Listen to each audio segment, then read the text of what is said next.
He's a figure of authority in the lands below Skyloft, preferring to be called Lord, being a ruler of almost all demons in the world we know. I'm of course talking about Ghirahim, a monstrous demon that terrorized Link and Zelda in Skyward Sword. However, after this game, he wasn't seen again in the series. Most people even think he never will, or even can come back. But the chances of this powerful demon lord returning in one of the future games is actually quite high, since his story might not be over yet. So sit back and relax, and I will explain exactly why this is the case. Now, this villain first appears in Skyward Sword, which is the first game in the history of the Legend of Zelda universe. And here, his main objective is continuously hunting for Zelda in order to use her spirit as a goddess for his plan to resurrect his master, Demise. So of course, since it's a Zelda game, you encounter this villain while protecting the most important person in the franchise. At first he thinks little of you, but later on the Demon Lord grows frustrated and erratic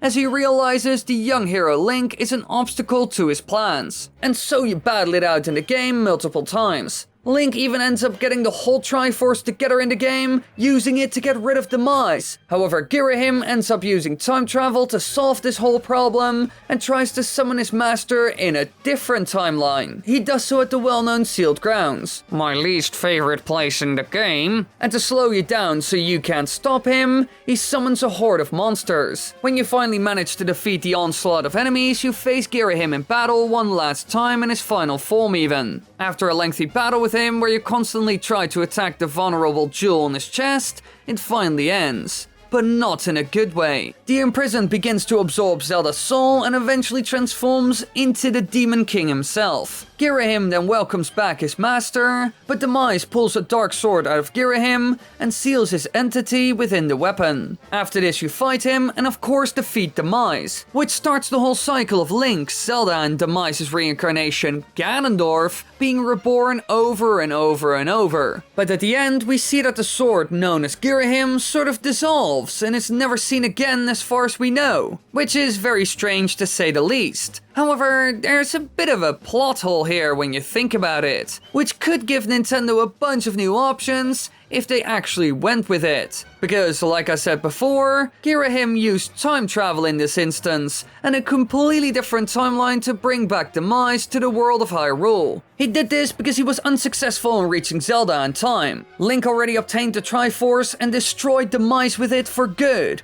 And so he had a bit of a different plan, grabbing Zelda, who had just awakened from her slumber, and taking her back to the past where Demise was still sealed, but alive, and sacrificed her to his master, which we see in the game. So at the beginning of the entire series, there was a timeline split as well, similar to what happened in Ocarina of Time. But what does this have to do with Ghirahim coming back to the Zelda series? Well, it could be that this Ghirahim from the older timeline that they traveled to returns. There's a high chance that there was a Ghirahim in that era as well, which was never taken out in a fight with Link. Now, you could say, but Wily, in Ocarina of Time we see Link getting locked away in the Sacred Realm when he obtains the Master Sword. And no new Link shows up until he's finally old enough to wield the Blade of Evil's Bane. So, if a new Link didn't show up in that scenario, then why would it work like that in Skyward Sword with Ghirahim? Well, there's only one reason why it works. When it comes to this example, I mentioned we are talking about going back in time, which is actually incredibly important for any of this to be valid. Because you need to look at it like this. There needs to be a Ghirahim in the past for him to exist in the future. For example, you're 20 now, so if we go back 12 years,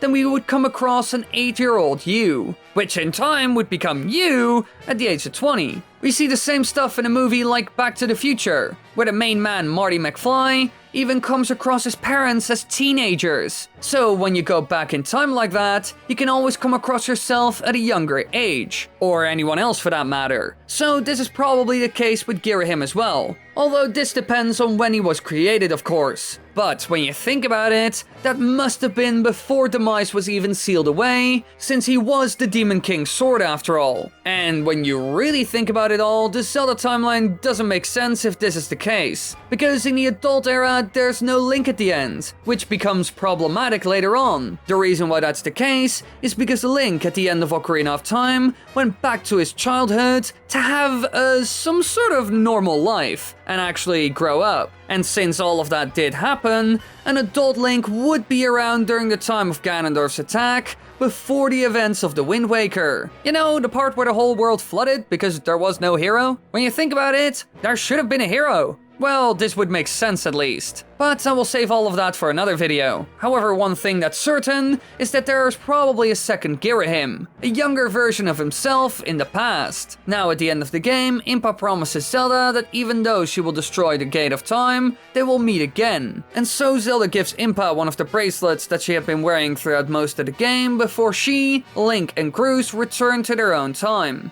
Now on the other side of the gate, they see her destroy the gate from that end, and afterwards it's revealed that the old woman there was an elderly form of Impa all along, and with her duty to the goddess finally fulfilled, she vanishes. So they did go back to their time, with the connection between that time and the present being broken, thanks to the destruction of the Gate of Time, which was the thing they used to perform time travel in the game. And in the end, Ghirahim didn't try to change things in all that time, since Impa is still alive when they step out in their own timeline. So he hasn't tried anything. Yet. But he's probably still around. Although if history just ran its course, he would meet his end together with Demise. However, since they are deities, it could be that they can sense what will happen, allowing Ghirahim to get out of the way. For Demise, this would be impossible, since the curse was created in the end, which would only happen if he was defeated. Although time travel could again change all of this, since it also worked when the almighty Triforce destroyed the King of Evil. So if Ghirahim would come back,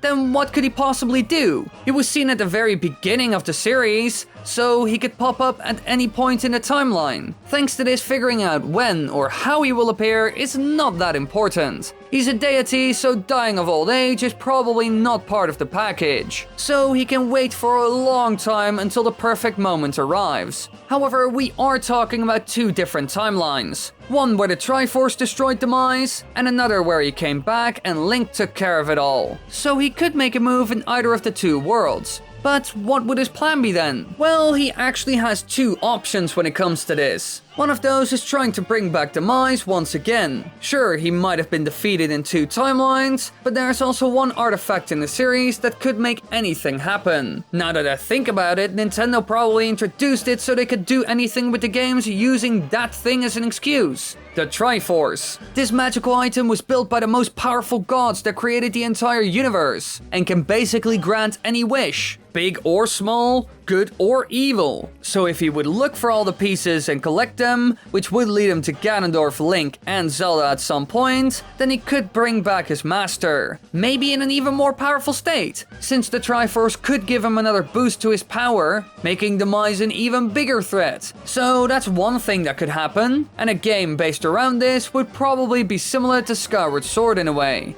but this time set in an era where things like the Master Sword already exist. However, Ghirahim could also do something completely different, which would be more interesting for a new Zelda game, to be honest. A story where Ghirahim steps out of the shadow of being a sidekick to become the main villain of the game. We've seen other Demon Kings after all, like in Spirit Tracks, where we come across Malladus, who was also locked away, then escaped, and was defeated. So maybe if Ghirahim really puts in some effort, he could become the new Demon King. Maybe of a smaller horde of demons, but still. And since all of them desire control over the world, he could use this to manipulate some of them and form a group of evil monsters that want to destroy life as we know it, with Ghirahim at the head of it all. And so a group like that would be a significant threat to Hyrule and its people, forcing Link and Zelda to get involved. In this scenario, it would be similar to the whole Xanth thing to an extent, which was seen in Twilight Princess. He overthrew the former ruler of the Twilight, Midna,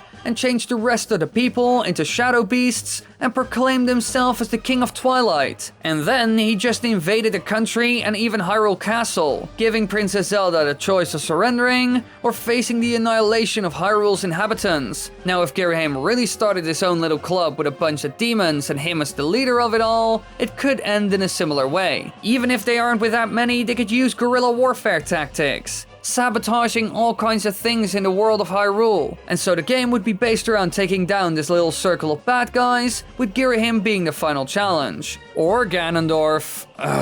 Since Nintendo loves to do that for some reason. So in the end, could he come back to the Zelda series? Well, yes. Nintendo left the door open for him, so he could return at any time. Now, if he will is questionable, since Nintendo hasn't messed with him in a very long time, making the chance slim to none. It's more likely we will see a remake of Skyward Sword now that we have a console with motion controls and improved rumble. But hey, Nintendo did say they will surprise us in Breath of the Wild 2, so who knows what we will see in that game.